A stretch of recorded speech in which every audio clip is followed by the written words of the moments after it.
Hi guys, it's Sally here, and today's video is all about how you cut yourself some beautiful side swept bangs.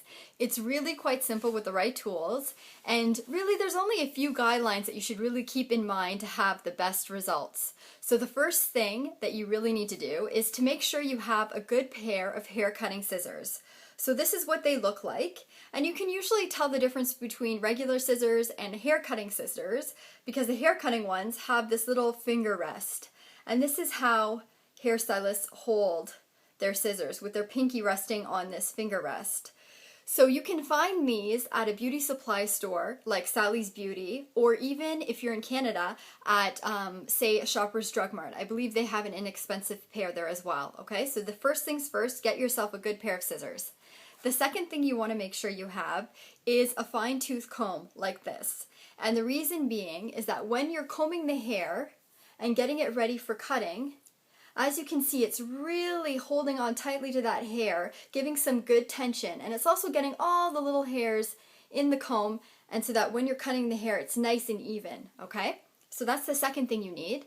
And the third most important step is really making sure that you have clean, styled hair, okay? So however you would normally style your hair, that's how you want to do it. If you have really straight hair and you normally even use a straightener, go ahead and do that. Style your hair as you normally would, making sure that it's nice and clean and dry. And the reason why you want it to be dry is because if you cut hair that is wet, like your bangs, and then you go ahead and dry it and style it, they tend to spring up and shrink. And then you end up with much shorter bangs than what you originally intended, okay? So be very careful, follow those guides, follow those steps, and you're ready to go and you're ready to start cutting.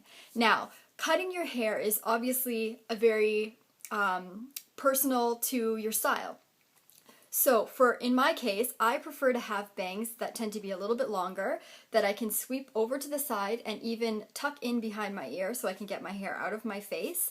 I also like bangs that I can style on either side of my face, like so, and they still look really nice and still go from shorter to longer. And again, I can tuck it in behind my ears, okay? So how you do this is by taking a section of hair that is kind of like in an inverted V shape. And my bangs are quite thick just because I prefer them that way. And you can decide as you're going how thick or thin you want your bangs to be. But I just take a section like this, and you can bring the hair back behind your ears to help get it out of the way. And what you want to do is comb from the front and then comb from the top like so, making sure you go right to the roots, pull down right from the scalp all the way down.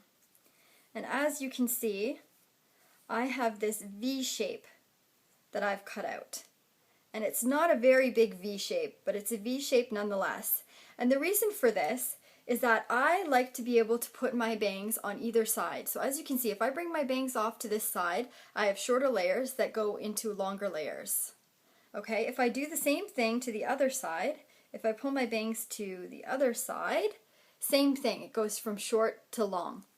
And the beauty about cutting in a V shape is that you have the versatility of being able to move your hair over from one side to the other. So if you don't normally part your hair on one side or the other, this is the best way to cut your bangs, and it gives a really nice side swept look without being too bulky.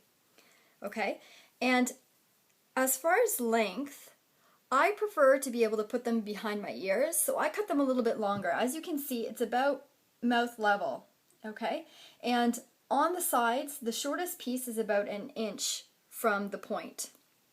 And that way, when I'm sweeping my hair off to the side, the shortest layer is not short enough to kind of fall in my face, that I can kind of sweep it into the hair on the side of my face and easily tuck it behind my ears. If you want more of a dramatic look, if you want more of a graduated bangs, then what you would want to do is just cut this V on a higher angle. So you'd cut more of this hair at the end here. You would cut it kind of like this. Okay, so you'd cut a more exaggerated V. But be careful.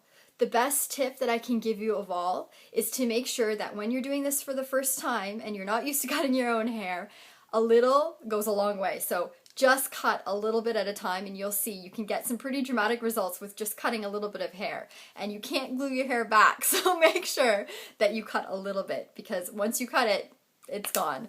Okay, you can never go longer, but you can always go shorter. Okay, guys? So let me know what you guys think. If you guys go ahead and cut your hair, leave a comment in the box below. And don't forget to favorite this video, because then you can use it as a reference point whenever you're ready to cut your bangs again. Then you can go back to this video and I'll teach you all over again how to do it the right way. Okay, take care, guys. Bye.